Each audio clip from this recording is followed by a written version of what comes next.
I spent my daughter's college fund on buying a new house after she befriended my cheating ex's side chick and called her new mom. Now, she's begging for forgiveness.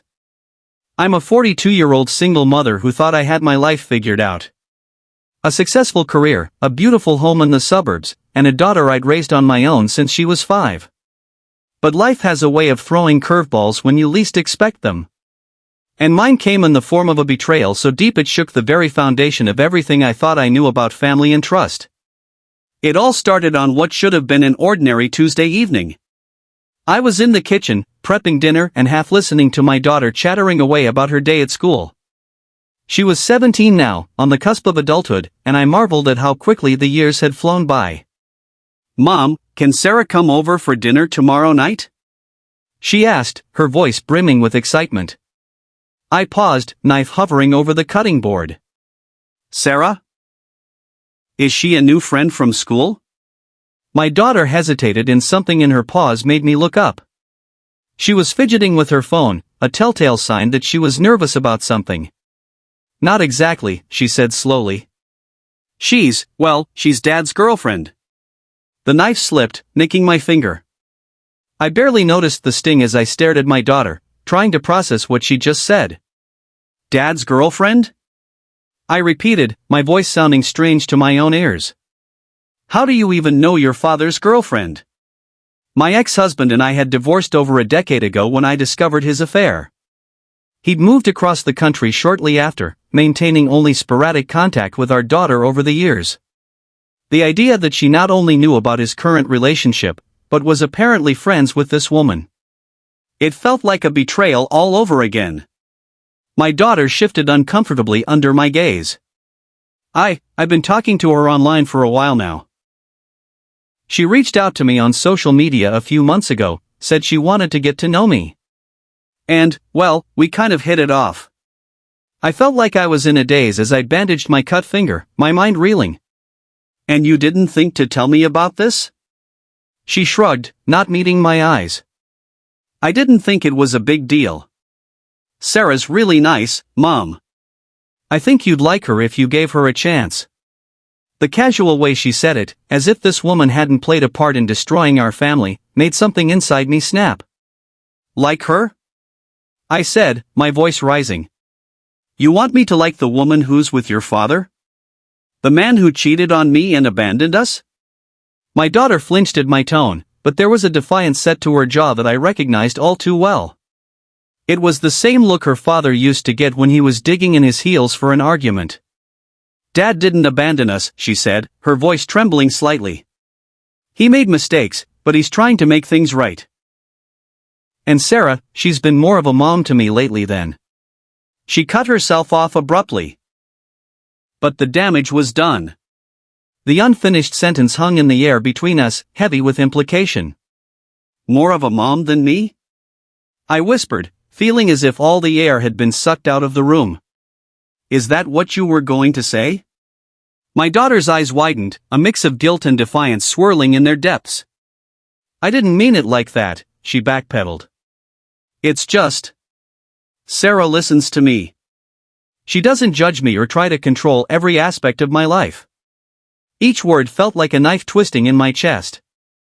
I'd sacrificed everything for this girl, worked countless overtime hours to provide for her, and this was how she repaid me? By cozying up to the very people who had torn our family apart? "Get out," I said, my voice cold and trembling with suppressed emotion. My daughter blinked, confusion replacing the defiance on her face. "What?" I said, "Get out." I shouted, gesturing wildly towards the door. "If Sarah's such a great mom, why don't you go live with her and your father? See how that works out for you?" Tears welled up in my daughter's eyes, but I was too hurt, too angry to care. Without another word, she grabbed her phone and ran out of the kitchen. Moments later, I heard the front door slam. As the sound echoed through the empty house, the magnitude of what had just happened hit me. I sank to the kitchen floor, my entire body shaking with sobs. Hours passed, night fell. My daughter didn't return. I alternated between worry and righteous anger, checking my phone obsessively for any message from her. Finally, around midnight, a text came through. Staying at Jess's house tonight, need some space. I stared at the message, relief warring with a renewed sense of betrayal. She was safe, but she'd chosen to run to a friend rather than come home and work things out. It felt like losing her all over again. Sleep eluded me that night. As I tossed and turned, my mind kept replaying our argument, dissecting every word, every accusation, and beneath it all, a nagging voice whispered, "What if she's right? What if I have been too controlling?" The next morning, I called in sick to work, unable to face the world outside my home. I was sitting at the kitchen table, nursing my third cup of coffee, when my phone buzzed with notification. My heart leapt, thinking it might be my daughter, but the name that flashed across the screen made my blood run cold. My ex-husband. With trembling fingers, I opened the message. "We need to talk. Sarah told me what happened. I'm flying in tomorrow. This has gone on long enough." A wave of nausea washed over me. So, the happy little family was swooping in to save the day. I could already imagine it. My ex and his perfect new girlfriend, convincing my daughter that she'd be better off with them. The life I'd worked so hard to build was crumbling around me, and I felt powerless to stop it. But as the initial shock wore off, something else began to take its place. A slow-burning anger, fueled by years of resentment and unresolved pain. Who were they to waltz back into our lives and try to take my daughter away? I'd be damned if I'd let that happen without a fight. With a newfound sense of purpose, I stood up and walked to my home office. There, in the bottom drawer of my desk, was a folder I hadn't looked at in years.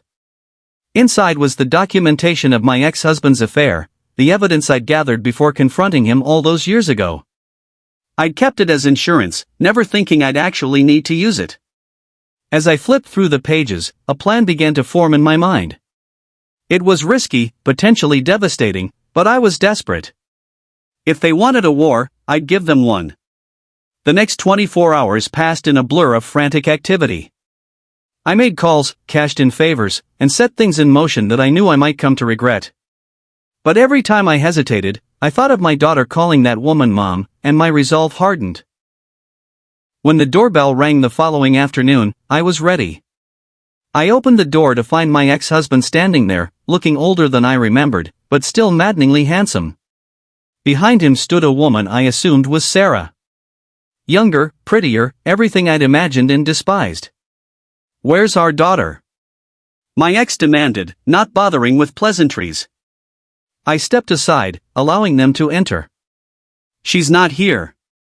Apparently, she needed space from her controlling mother. Sarah winced at my tone, but my ex just looked annoyed. "This is exactly the kind of behavior we need to address," he said. "You can't keep pushing her away and expect." "Sit down," I interrupted, gesturing to the living room. "We have a lot to discuss, and I don't think you're going to like what I have to say." They exchanged a glance but complied, settling onto the couch while I took the armchair opposite. For a moment, we just stared at each other, the air thick with tension. "I know about the two of you," I finally said, my voice steady despite the turmoil inside me. "I know how long it's been going on, and I know it started well before our divorce." My ex's face paled while Sarah looked confused.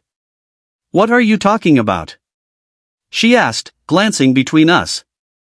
I smiled, but there was no warmth in it. "Oh, he didn't tell you? About how he was seeing you on the side for months before our marriage ended? About how you weren't the first or even the second?" "That's enough," my ex growled, but I could see the panic in his eyes. I leaned forward, pulling out the folder I'd prepared. "It's far from enough. You see, I've kept quiet all these years for our daughter's sake.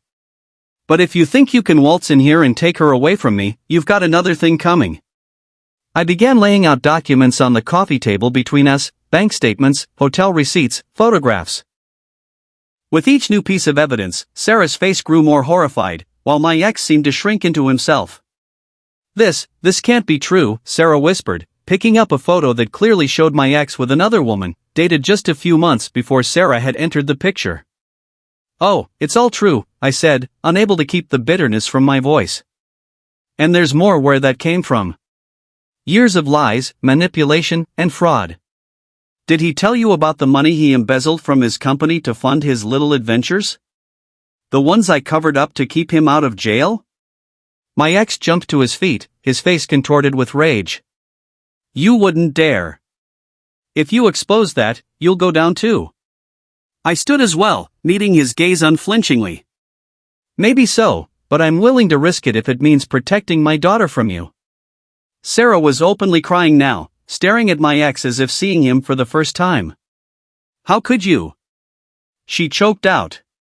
All this time, I thought.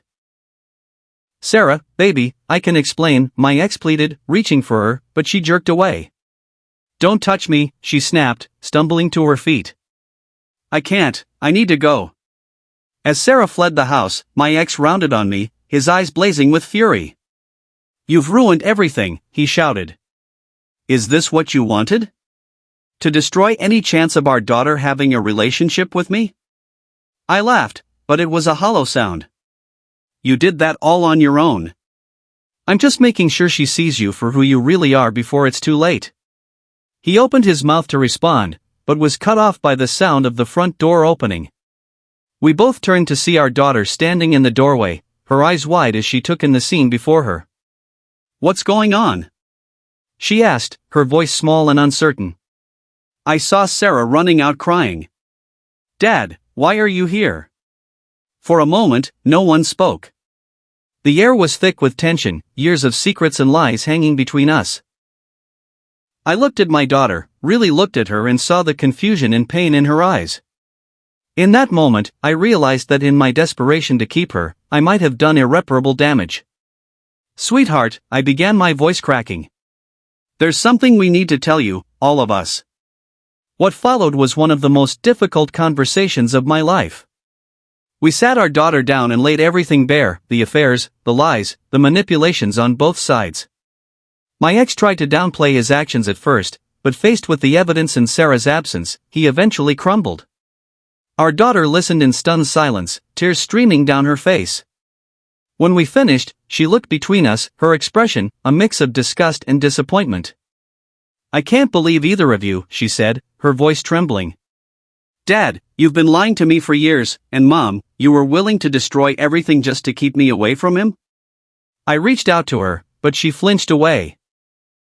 I thought I was protecting you, I said softly. She shook her head, standing up. I don't need protection. I need parents I can trust. And right now, I don't think I can trust either of you. Without another word, she turned and walked out of the room. We heard her footsteps on the stairs, followed by the slam of her bedroom door. My ex and I sat in silence for a long moment, the weight of our actions pressing down on us. What have we done? He finally whispered, his voice hoarse. I didn't answer. There was nothing left to say. In the days that followed, our lives changed dramatically. My ex returned home, his relationship with Sarah presumably over. Our daughter, hurt and disillusioned, retreated into herself, barely speaking to either of us. As for me, I was left to grapple with the consequences of my actions. In my desperate attempt to keep my daughter close, I'd pushed her further away than ever before. The college fund I'd so carefully built up over the years now sat untouched, a painful reminder of the future I might have jeopardized. Weeks turned into months. Slowly, painfully, we began to rebuild. Family therapy sessions, awkward dinners, tentative conversations. Each small step felt like climbing a mountain, but we climbed nonetheless because the alternative was unthinkable. One evening, as I sat on the back porch watching the sunset, my daughter joined me. We sat in companionable silence for a while, the first time in months that her presence hadn't been tinged with anger or resentment. Mom, she said finally, her voice soft. I think I'm ready to talk about college again. I turned to her, hope blooming in my chest. Yeah, she nodded, a small smile playing at the corners of her mouth. Yeah, I was thinking maybe we could look at some schools together, start fresh. Tears pricked at my eyes as I reached out, tentatively taking her hand. This time she didn't pull away. I'd like that, I whispered. I'd like that very much. As we sat there hand in hand, I realized that the journey ahead would be long and difficult. Trust, once broken, is not easily mended. But for the first time in a long time, I felt a glimmer of hope. We had weathered the storm, battered and bruised, but still standing. And maybe, just maybe, we could build something stronger from the wreckage of our past. Looking for more family drama that'll make your own problems seem like a walk in the park? Hit that subscribe button, because let's face it, nothing says I've got my life together quite like living vicariously through strangers' messy relationships.